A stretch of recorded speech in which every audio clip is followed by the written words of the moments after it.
नमस्कार, अनादि टीवी देख रहे हैं आप और मैं हूं आपके साथ जया शर्मा। बुलेटिन की शुरुआत बड़ी खबर से करेंगे तो इस वक्त की जो बड़ी खबर हमें मिल रही है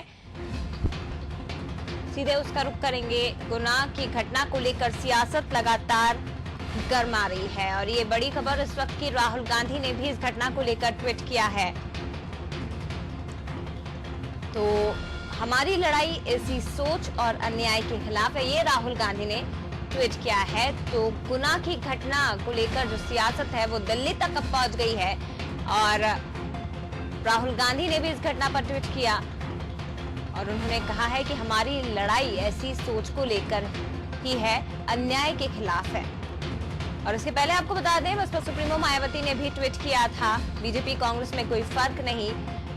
इसके साथ ही इस पूरे मामले में लगातार सीएम शिवराज सिंह चौहान का भी सख्त रवैया सामने आ रहा है। एक्शन लिया है गुना केस में, शिवराज सरकार ने बड़ा एक्शन लिया है और तत्काल प्रभाव से आईजी, कलेक्टर और एसपी को हटा दिया गया है। तो आपको बता दें कि मध्य प्रदेश के गुना में एक किसान दंपत्ति ने कीटनाशक पीकर जान देने की कोशिश की थी और इनके जो परिजनों पर पुलिस ने लाठीचार्ज करने का एक वीडियो भी वायरल हुआ था। पुलिस ने लाठीचार्ज किया था, अतिक्रमण को लेकर ये पूरा मामला था। कार्रवाई करने पहुंची थी टीम, जिसके बाद ये मामला लगातार गरमाया और विपक्ष हमलावर है, लगातार सरकार को घेरने की कोशिश की जा रही है। तो वहीं शिवराज सरकार ने भी इस मामले में तत्काल एक्शन लिया है। विशेष संवाददाता अंकुर अर्थवरी हमारे साथ फोन लाइन पर और भी ज्यादा जानकारी के लिए जुड़ गए हैं। अंकुर, दिल्ली से, मध्य प्रदेश से लेकर दिल्ली तक ये मामला पहुंच गया है और इतनी आसानी से कांग्रेस छोड़ने वाला नहीं है इस मसले को। जी बिल्कुल, निश्चित तौर पर आपका बिल्कुल सही कहना है कि दिल्ली तक ये पूरा मामला पहुंच गया है, जहां मध्य प्रदेश के कांग्रेस के नेता इस मामले को लेकर लगातार सरकार को कटघरे में खड़ा कर रहे थे। तो अब राहुल गांधी ने भी ट्वीट कर दिया है। उनका कहना है कि हमारी लड़ाई ऐसी सोच और अन्याय के खिलाफ। निश्चित तौर पर उन्होंने भी इस घटना को लेकर ट्वीट करके इसका विरोध किया और निश्चित तौर पर कहेंगे कि भले ही अब सरकार कहे कि हमने इस मामले में अधिकारियों को हटा दिया है, लेकिन जिस तरह से पूरी घटना हुई, उस घटना के खिलाफ लगातार विपक्ष हमलावर होती जा रही है। से कुछ नया सामने आया है अंकुर जी, क्योंकि सरकार ने एक्शन ले लिया है लेकिन विपक्ष फिर भी सरकार पर हमलावर इस मुद्दे पर नजर आ रहा है।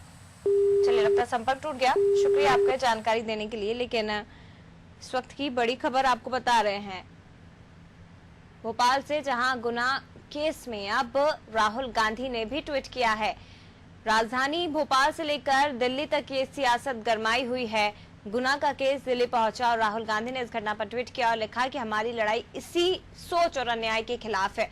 वहीं दूसरी तरफ बसपा सुप्रीमो, उन्होंने भी इस पूरे मामले में सरकार को घेरा है और कांग्रेस और बीजेपी दोनों को एक पल्ले में खड़ा करते हुए कहा कि इन दोनों पार्टियों में अब कोई अंतर नहीं रहा है।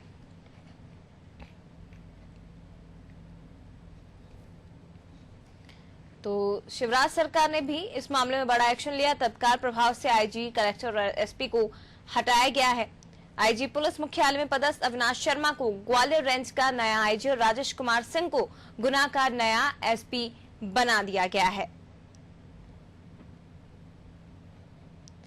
तो आपको बता दें कि मध्य प्रदेश के गुना में किसान दंपत्ति ने कीटनाशक पीकर जान देने की कोशिश की और इनके परिजनों पर पुलिस ने लाठीचार्ज करने का वीडियो भी सोशल मीडिया पर वायरल हुआ। इस मामले ने तूल पकड़ लिया है। इस मामले को लेकर विपक्ष लगातार हमलावर, जिसके बाद शिवराज सरकार ने बड़ी कार्रवाई की है।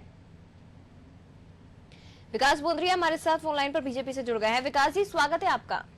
नमस्ते सर, जो गुना की घटना हुई है, हालांकि सरकार ने इस मामले में एक्शन लिया है लेकिन अब मध्य प्रदेश से लेकर ये सियासत दिल्ली तक गरमाई हुई है। राहुल गांधी ने भी इस मामले में ट्वीट किया है। नहीं, बड़ा अप्रत्याशित है। सरकार तो वहाँ पर महाविद्यालय के निर्माण का काम करना चाहती थी। प्रशासन ने एक कार्रवाई करी है। कार्रवाई के ढंग को सरकार के द्वारा भी पसंद नहीं किया गया है, इसलिए प्रशासकीय अमले पे भी कार्रवाई हुई है। सरकार उसकी आगे भी जांच करा रही है, लेकिन इसमें एक दो बिंदु और भी निकल के आए हैं कि वहाँ पे कुछ अराजक तत्व इन्वॉल्व हैं, जिसकी भी जांच की जा रही है ताकि पता लगाया जा सके कि क्यों इस तरह का उन्होंने व्यवहार किया। जी लेकिन विकास जी, आपसे समझना चाहेंगे कि आखिर ये घटना हुई क्यों? क्या ऐसी परिस्थितियां निर्मित हुई जिसके बाद पुलिस को ऐसा एक्शन लेना पड़ा, मारपीट करनी पड़ी और ऐसी स्थिति निर्मित हो गई कि किसान दंपत्ति को जहर तक खाना पड़ गया? देखिए, मैं यही कह रहा हूँ ना, इसकी जांच चल रही है अभी। कहीं भी ऐसी परिस्थिति ना बने, भले वो जन कल्याणकारी कार्य में अवरोध करने वालों का मामला हो कि इस तरह की दुखद घटना हो, लेकिन अगर ये कॉन्स्पिरेसी है तो इसकी भी जांच की जा रही है कि कोई जानबूझ के इस तरह का माहौल तो नहीं बनाया गया किन्हीं तत्वों के द्वारा। वहां पे जिसका जमीन पे कब्जा बताया जा रहा है वो ऑलरेडी हिस्ट्री शीटर है, और ये हो सकता है कि वहाँ के लोकल राजनीतिक समीकरणों में जानबूझ करके इस तरह के उपद्रव, अराजक व्यवहार का प्रयास किया गया है। ठीक है, लेकिन ये बताया जा रहा है विकास जी, जब ये पूरा मसला हुआ था और वो जो दंपत्ति है पुलिस के आगे गिड़गिड़ा रहे थे, उन्होंने कहा था कि हमारी जमीन है और हमें हक दिया है इस पर, तो उसके बावजूद ठीक है अतिक्रमण हटाने पुलिस गई थी, लेकिन इस तरह से अतिक्रमण हटाना कितना उचित है? नहीं, देखिए, संवेदनशीलता के साथ में प्रशासन को काम करना चाहिए। बात मुख्यमंत्री जी ने स्पष्टता कह दी है। तो सरकार का पक्ष जो है और भारतीय जनता पार्टी किस तरह से सरकार को चलाना चाहती है, ये बड़ा स्पष्ट हो गया है। ठीक है, क्योंकि उस तरह से काम कुछ प्रशासनिक अधिकारियों, कर्मचारियों के द्वारा नहीं किया गया, इसलिए तो सरकार ने निर्णय लिया ना प्रशासनिक अमले पे कार्रवाई का। ठीक है, प्रशासनिक अमले पर सरकार ने कार्रवाई की है, लेकिन विकास जी, इस तरह की जब घटनाएं सामने आती हैं, और हालांकि आप भी बहुत अच्छे से जानते हैं कि मध्य प्रदेश में ये कोई पहली घटना नहीं, इससे पहले भी बहुत सी ऐसी घटनाएं पुलिस प्रशासन पर सवाल निशान खड़े करने वाली हो चुकी हैं। सरकार एक्शन लेती है, बहुत अच्छी बात है, विपक्ष अपनी भूमिका निभाता है, वो भी हम देखते हैं, लेकिन ऐसे मामले निर्मित क्यों होते हैं? क्यों आखिर पुलिस प्रशासन इतना असंवेदनशील हो जाता है कि इस तरह की घटनाएं सामने आती हैं? क्यों आखिर अधिकारी बेलगाम हो जाते हैं? मैं इतनी बड़ी प्रशासनिक व्यवस्था में कहाँ पे कौन कमी बेशी कर देता है, गलती कर देता है, ये इसके विभिन्न कारण हो सकते हैं। कई बार दबाव भी बनता होगा, कई बार जो संवेदनशील व्यवहार का उच्च कोटि प्रदर्शन होना चाहिए वो नहीं रह पाता किन्हीं कर्मचारियों के द्वारा वो, लेकिन हम उस बात को खारिज नहीं कर रहे हैं कि सब षड्यंत्रों, सब अपराधों के बावजूद प्रशासन को संवेदनशीलता के साथ ही पेश आना चाहिए। लेकिन मैं दूसरा बिंदु बोल रहा हूँ कि क्या षड्यंत्र वहां पे किया गया, जानबूझ के ऐसी परिस्थितियां बनाने का निर्माण किया गया, इसकी भी जांच की जा रही है और उन लोगों को बख्शा नहीं जाएगा। ठीक है विकास जी, लेकिन ये जो दलित दंपत्ति है, इनको लेकर सियासत गरमा रही है और दलितों को लेकर तो राजनीति शुरू से ही होती रही है सर। किसान और दलित पर तो राजनीति बीजेपी कांग्रेस दोनों कर रहे हैं, बसपा सुप्रीमो तक कह रहे हैं कि अब दोनों पार्टियां एक ही पड़ने में नजर आ रही हैं, कोई अंतर नहीं रहा बीजेपी कांग्रेस में। देखिए, हमारी तो स्पष्ट राजनीति दलितों के लिए जो है उसका सार ये है कि उससे दलित कल्याण हो सके। जो पीछे की पंक्ति के में लोग हैं वो आगे की पंक्ति में सबके साथ आ सके। हमारी राजनीतिक मकसद तो इतना है और हम इसी को लेके राजनीति करते हैं। लेकिन ऐसी घटनाओं के लिए परिस्थिति बनाना और उसका दुरुपयोग करना ये कांग्रेस का काम है, वो हाल में भी कर रही है। ठीक है सर, माफ करिएगा, समय मेरे पास बहुत कम है, लेकिन शुक्रिया आपका विकास जी हमारे साथ जुड़ने के लिए। बीजेपी से जुड़े थे और फिरोज सिद्दीकी जी कांग्रेस से हमारे साथ फोन लाइन पर जुड़े हुए हैं। फिरोज जी, स्वागत है आपका। सर, आवाज आ रही है आपको फिरोज जी? जी हाँ आ रही, शुक्रिया जी सर, गुना की जो घटना हुई है, पूरी सियासत मध्य प्रदेश से लेकर दिल्ली तक इस मामले में गरमाई हुई है। सरकार ने भी एक्शन इस मामले में लिया है, क्या विपक्ष संतुष्ट नहीं है इस एक्शन से? देखिए, एक्शन कहाँ लिया, ये तो एक नाटक है। आपने उठाया कलेक्टर को, एसपी को और आईजी को ट्रांसफर कर दिया, तो ट्रांसफर से क्या हुआ, वो दूसरी कुर्सी पे जाके बैठ गए। पीड़ित को न्याय कहाँ मिला है? ना तो आपने पीड़ित के मुफ्त इलाज का इंतजाम किया है, ना ही उसकी जो फसल नष्ट हो गई, अब वो अस्पताल से छुट्टी हो के आएगा तो क्या खाएगा, भूखा मरेगा क्या बेचारा? आपने उसको मुआवजे की व्यवस्था नहीं की गई।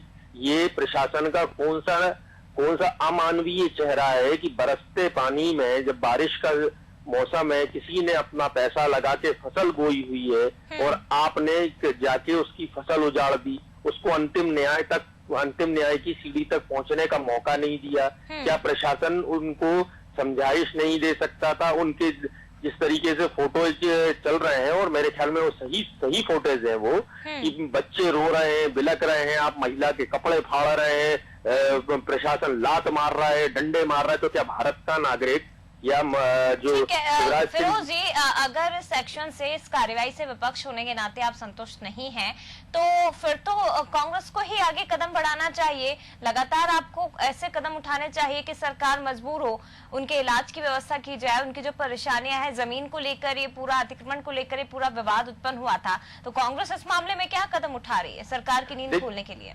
देखिए कमलनाथ, अभी जो है कोरोना संकट है, अभी आज हमारी वहाँ जिला इकाई इस पर ज्ञापन देगी, और चूंकि हम अभी प्रदर्शन नहीं कर सकते रोडों पर, इसलिए ये एक जो मजबूरी है और प्रशासन का सहयोग है, ताकि जो कोरोना जैसी महामारी है ये और अधिक ना फैले।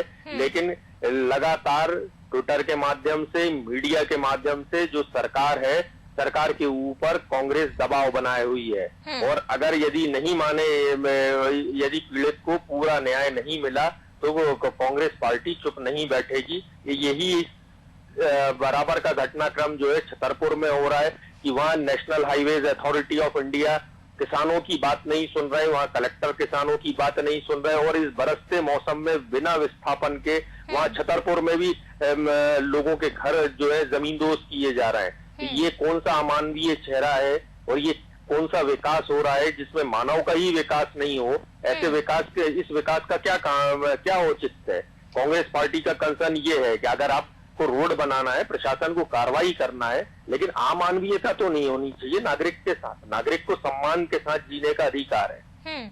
ठीक है, इस मामले में शायद आपको जानकारी हो फिरोजी, जो मायावती है बसपा सुप्रीमो, उन्होंने भी ट्वीट किया है और बीजेपी कांग्रेस दोनों को एक ही पल्ले में खड़ा किया। आखिर ऐसा क्यों कि दोनों ही पार्टियां अभी उनको एक नजर आ रही हैं, कि किसी में अंतर ही नहीं है कोई पार्टी में? देखिए ये मायावती जी तो कभी कभी जो है जाग जाती है, बहुत कम मामलों में वो जागती हैं। वो कभी कभी ये जागती, क्योंकि अब ये नेशनल इशू हो गया है, और जिस तरीके से जो अमानवीयता देखने मिली है, उससे आप हो, मैं हो, सबका जो है कलेजा दहल जाएगा। तो ये आज जब नेशनल इशू हो गया तो वो ट्वीट कर रही है। कहाँ है बसपा का संगठन, कहाँ है? क्या उन्होंने, मायावती जी ने शिवराज सिंह जी से बात की है? क्या मायावती जी ने उनको राहत दिलाने के लिए कोई काम किया है? क्या बहुजन समाज पार्टी के लोगों ने कुछ काम किया है उन दलित परिवार को राहत दिलाने के लिए? ये मायावती जी की बात अपनी जगह है, मैं उन पर ज्यादा नहीं जाऊंगा, लेकिन कांग्रेस पार्टी अपना काम कर रही है। कांग्रेस पार्टी चुप नहीं रहेगी अगर हमारे दलित किसान को जो है न्याय नहीं मिला, उसकी पूर्ण जो है। जी एक सवाल और मैं पूछना चाहूंगी, क्योंकि आप कह रहे हैं कि इन्हें इलाज भी नहीं मिला है, व्यवस्था इनकी नहीं हुई है, तो क्या कांग्रेस की तरफ से, हालांकि कोरोना काल चल रहा है, लेकिन कांग्रेस की तरफ से कोई एक सिंगल नेता भी गया इनसे बातचीत करने के लिए या इनके इलाज की समुचित व्यवस्था करवाने के लिए? सरकार पर तो आप आरोप लगा ही रहे हैं, लेकिन कांग्रेस की तरफ से क्या किया गया है? तो क्यों हमारी जिला इकाई आज पहुंच जाएगी, क्योंकि कल की ये घटना हुई। जब लोगों तक आए, वहाँ हमारे डीसीसी प्रेसिडेंट को बोला हमने, जाइए इस पर बात करके आइए। और अभी तो ये मामला अभी इसको 24 घंटे नहीं हुए हैं, आप देखिए आगे कितना बढ़ता है ये। और मैं तो ये पूछता हूँ, जो हमारे टाइगर हैं, जो प्रदेश के 2 टाइगर हैं, वो कहाँ है टाइगर? सिर्फ अधिकारियों का ट्रांसफर कर दिया रात में उन्होंने, बस इतना ही। ये टाइगर इतना ही काम कर सकते हैं। ये जो प्रदेश में स्थितियां हैं, मंडला में 7 लोगों की, घर में एक ही परिवार के लोगों की हत्या हो गई, तो ये क्या अब प्रदेश में पुलिस प्रशासन बचा या नहीं बचा? या गरीब को लाठी मारने के लिए उसे पुलिस प्रशासन है? यही सारी आप कुख्यात अपराधी है विकास दुबे, उसको तो सरेंडर कराते हैं, प्यार से लेके जाती है पुलिस। ठीक है, और जो गरीब किसान है उसको लठ मारती है पुलिस। ये कौन सा प्रशासन का काम करने का तरीका है? ठीक है, बहुत शुक्रिया आपका फिरोज जी। हालांकि देखेंगे कि कांग्रेस की तरफ से क्या कुछ कदम उठाए जाते हैं। विपक्ष होने के नाते मजबूत भूमिका में इस वक्त नजर आ रहा है कांग्रेस, और लगातार गुना से लेकर मध्य प्रदेश से लेकर दिल्ली तक की सियासत पूरी गरमाई हुई है। आपको फिर से एक बार मामला बता देते हैं।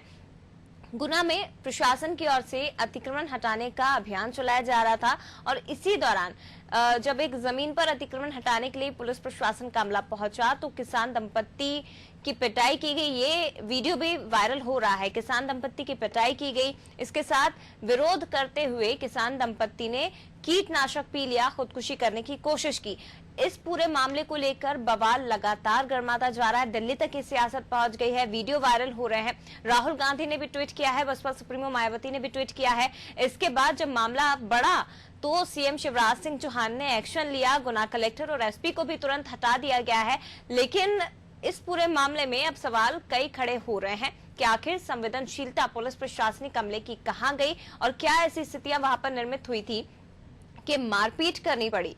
क्यों आखिर इस तरह की तस्वीरें बार बार निकलकर सामने आती हैं, जबकि दलित हो या किसान, ये तमाम राजनीतिक पार्टियों के केंद्र में रहते हैं, एक बड़ा वोट बैंक माना जाता है। उसके बावजूद इस तरह की तस्वीरें निकलना। हालांकि सरकार इस वक्त कटघरे में खड़ी है। तमाम जो विपक्षी पार्टियां हैं वो सरकार को घेरे हुई हैं इस पूरे मामले को लेकर। आगे क्या कुछ एक्शन इस मामले में लिया जाएगा, ये आने वाले वक्त में पता चलेगा। चलिए खबरों में बात करेंगे। जो अमेरिका की कई शख्सियतों के ट्विटर अकाउंट बुधवार को हैक कर लिए गए हैं। माइक्रोसॉफ्ट के सह संस्थापक बिल गेट्स, अमेरिका के पूर्व राष्ट्रपति बराक ओबामा, पूर्व अमेरिकी उपराष्ट्रपति जोई बिडेन, दिग्गज उद्योगपति जेफ बेजोस, वॉरेन बफेट और आईफोन के निर्माता कंपनी एप्पल समेत कई प्रमुख हस्तियों के ट्विटर अकाउंट हैक किए गए हैं।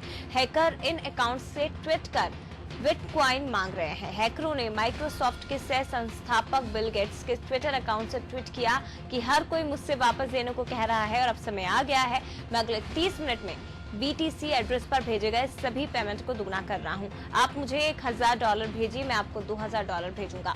हालांकि पोस्ट किए जाने के कुछ मिनटों के बाद ये ट्वीट डिलीट हो गए और ये पता नहीं चल पाया कि इन हस्तियों के ट्विटर अकाउंट को किसने निशाना बनाया।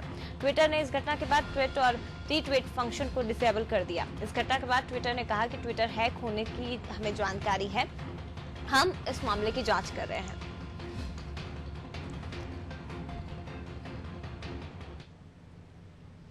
छत्तीसगढ़ में संसदीय सचिवों की नियुक्ति के बाद अब निगम मंडलों की सूची भी राज्य सरकार ने जारी कर दी है। अनादि टीवी की खबर पर एक बार फिर मोहर लगी है और कल ही अनादि टीवी ने संभावित नामों को लेकर खबर दिखाई थी। उन्हीं नामों को सरकार ने सूची में शामिल किया। इस सूची में 32 नेताओं को जगह मिली है। पहली सूची में संगठन के बड़े नेताओं को तरजीह दी गई। सत्ता और संगठन में समन्वय स्थापित करते हुए कई विधायकों को भी स्थान दिया गया है।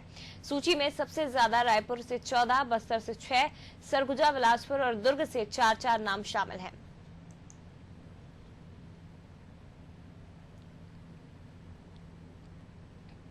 गुना जिले में हुई दलित किसान की पिटाई का मामला अब राजनीतिक रंग लेता दिखाई दे रहा है। जहां एक तरफ कांग्रेस इस घटना को लेकर शिवराज सरकार पर निशाना साध रही है, वहीं दूसरी ओर मुख्यमंत्री शिवराज सिंह चौहान ने घटना की उच्च स्तरीय जांच के आदेश दिए। गृह मंत्री डॉक्टर नरोत्तम मिश्रा ने बताया कि मुख्यमंत्री ने गुना की घटना को गंभीरता से लिया है। मामले की जाँच के लिए भोपाल के वरिष्ठ अधिकारियों को गुना भेजा जा रहा है। जाँच में जो भी दोषी पाया जाएगा उसके खिलाफ सख्त कार्रवाई की जाएगी।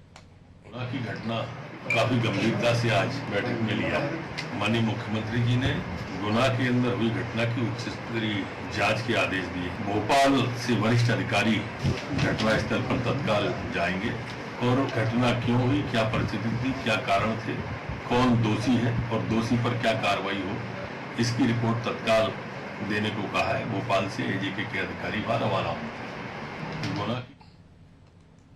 इधर मध्य प्रदेश में कोरोना पॉजिटिव मरीजों की संख्या 19,643 पर पहुंच गई। 24 घंटे में इसमें 638 का इजाफा हुआ है। प्रदेश के कोरोना पॉजिटिव मरीजों में सबसे ज्यादा हिस्सेदारी इंदौर की है। इसके बाद भोपाल, ग्वालियर, मुरैना और उज्जैन का नंबर आता है। इन 5 जिलों में कोरोना पॉजिटिव मरीजों की संख्या 12,500 से ज्यादा है। ये प्रदेश की कुल कोरोना पॉजिटिव मरीजों की संख्या का लगभग 64% है। एक अनुमान के मुताबिक प्रदेश भर के कोरोना पॉजिटिव मरीजों में से लगभग आधे इंदौर और भोपाल के हैं। प्रदेश का हर चौथा संक्रमित इंदौर का और हर 5वां मरीज भोपाल का है। मध्य प्रदेश में कोरोना से होने वाली मौतों का आंकड़ा 641 पर पहुंच गया। इसमें भी सबसे ज्यादा इंदौर और भोपाल के नाम है। इंदौर में कोरोना से 278 लोगों ने दम तोड़ा तो भोपाल में 125 लोगों की जान गई।